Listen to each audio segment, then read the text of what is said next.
2 juin 1971, l'Ajax Amsterdam s'apprête à jouer sa deuxième finale de Coupe des clubs champions, l'ancêtre de la Ligue des champions. Après sa finale perdue contre l'AS Milan de Trapattoni et de Rivera 2 ans plus tôt, c'est ici une occasion en or qui est offerte aux Ajacides de glaner le premier trophée européen de l'histoire du club. J'aurais pu vous parler pendant 10 minutes de cette équipe, emmenée notamment par l'Hollandais volant Johan Cruyff, mais je préfère vous raconter la folle épopée européenne de leurs adversaires, le Panathinaikos.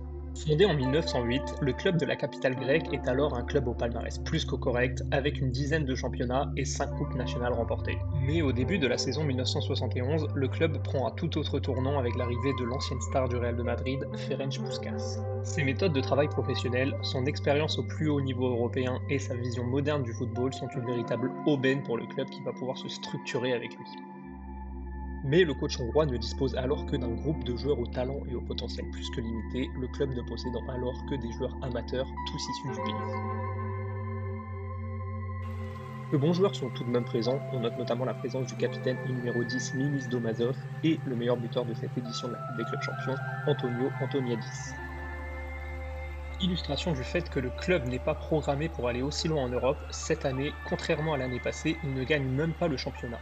Pire, c'est le club voisin et rival, l'AEK Athènes, qui le reportera. Le parcours européen du Pana commence le 30 septembre 1970 face au modeste club luxembourgeois de la Jeunesse d'Esch. Victoire sans appel, score cumulé 7-1 grâce notamment à 5 buts d'Antoniadis, le club grec file facilement au second tour et affrontera le Slovan Bratislava.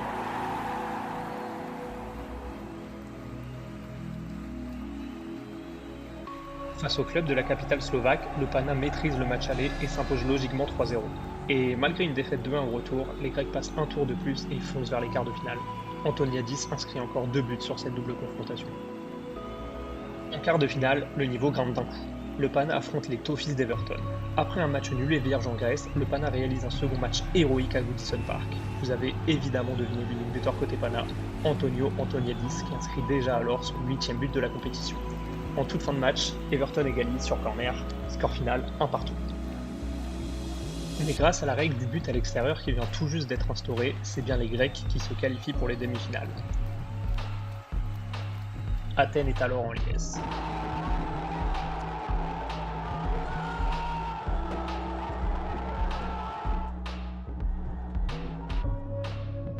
Ça y est, le Pana est en demi-finale de la Coupe des clubs champions. Tout le pays comprend alors l'exploit que peut réaliser le club et tous les Grecs se mettent à rêver. Déferlement de supporters en Yougoslavie où les attend le très solide club de l'Étoile Rouge de Belgrade. Mais sous le regard du coach hongrois, le Pana passe totalement à côté de sa rencontre et s'incline finalement 4 buts à 1. Il faudra alors faire un exploit en Grèce, renverser l'Étoile Rouge par au moins 3 buts d'écart. 28 avril 1971, stade Apostolos Nikolaitis. Le Pana s'apprête à jouer le match le plus important de son histoire.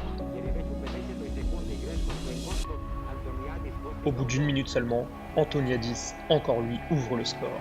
Le stade est en feu, et ce n'est que le début. En début de seconde période, Antoniadis, toujours lui, inscrit le second but de son équipe sur corner. Il n'en manque plus qu'un, tout le monde y croit. Et vous le voyez forcément venir, 10 minutes plus tard, le Pana inscrit un 3e et dernier but. Score final 3-0. Le Pana file en finale de sa première coupe européenne, une nouvelle fois grâce à la règle du but à l'extérieur. Nous revoilà donc au début de la vidéo.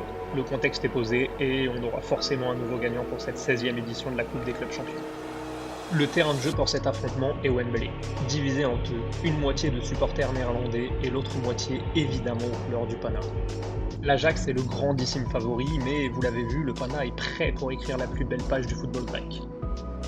D'autant plus que je ne vous avais pas dit ce qui avait convaincu Puskás de venir entraîner en Grèce. Une énorme clause dans son contrat s'il parvenait à remporter cette Coupe des clubs champions, chose qui était totalement improbable au moment de sa signature. Côté compo, au Pana on retrouve forcément le capitaine et numéro 10 Domazov, mais aussi l'inévitable numéro 9 Antoniadis, déjà auteur de 10 buts dans cette compétition. Du côté de l'Ajax, on retrouve quelques noms qui doivent sûrement vous parler. Johan Neskens, légende absolue du club, Dick Van Dijk, passé notamment ensuite par l'OGC Nice, et forcément le numéro 14 et éternel Johan Cruyff. Le tout entraîné par une autre légende de l'Ajax, Rinus Michels. Le début du match est équilibré. L'Ajax garde le ballon mais n'est absolument pas dangereux pour la défense du Pana. Mais pourtant, dès la 5e minute de jeu, Kaiser reçoit le ballon, crochette son défenseur, déborde sur son aile et centre vers Dick Van Dyke qui ouvre le score d'une tête décroisée. Le gardien grec ne peut absolument rien faire. Le Pana va maintenant devoir réaliser un nouvel exploit. Bien que maîtrisé par les joueurs d'Amsterdam, le match équilibre de nouveau et le Pana se procure même quelques situations qui pourraient leur permettre d'égaliser. À l'image de cette frappe lointaine ou encore de cette grosse occasion face au gardien néerlandais Hein Struy.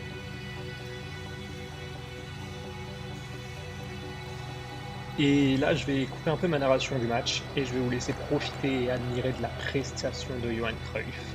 Vision du jeu, maîtrise technique, justesse, vitesse des dribbles, élégance folle, analyse et compréhension de l'espace vide, bref, vraiment tout y est.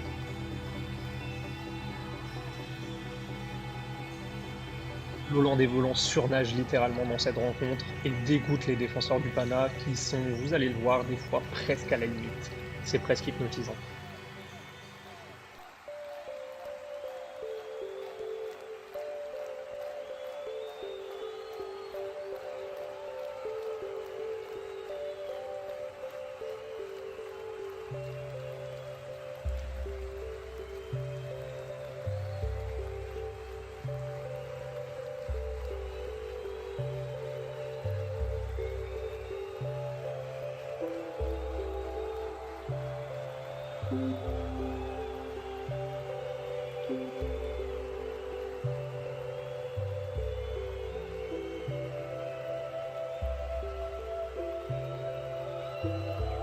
« 87e minute, le temps défile et le Pana n'a presque plus rien à se mettre sous la dent. Et c'est à ce moment-là qu'Harry Hahn décide de tuer les derniers espoirs grecs. Servi par Johan Cruyff, le milieu hollandais qui était entré à la mi-temps double le score. C'est fini, l'Ajax va remporter ce match. En toute fin de match, au début du temps additionnel, le Pana va se procurer une dernière occasion, mais c'est déjà bien trop tard. Coup de sifflet final. 2 ans après sa défaite face à l'AC Milan en finale, l'Ajax remporte sa première Coupe des clubs champions. C'est le début d'une ère de domination, car ils remporteront, toujours avec Johan Cruyff, les 2 suivantes. Évidemment, les supporters néerlandais sont en feu, mais cette histoire, c'est aussi celle d'un club composé uniquement de joueurs amateurs, tous issus de Grèce, qui ont écrit la plus belle page du football grec. Bravo au capitaine Domazov, bravo au serial buteur Antoniadis, bravo au légendaire coach Ferenc Puskás, bref, bravo à tous les joueurs du Pana. Cette histoire, cette chasse vers un rêve impossible, c'est la vôtre. Je disais la plus belle page du football grec, mais ça, c'était jusqu'en 2004. D'ailleurs, dites-moi si une vidéo sur la victoire improbable de la Grèce à l'Euro peut vous intéresser. Si ça vous a plu, pensez à liker et ciao.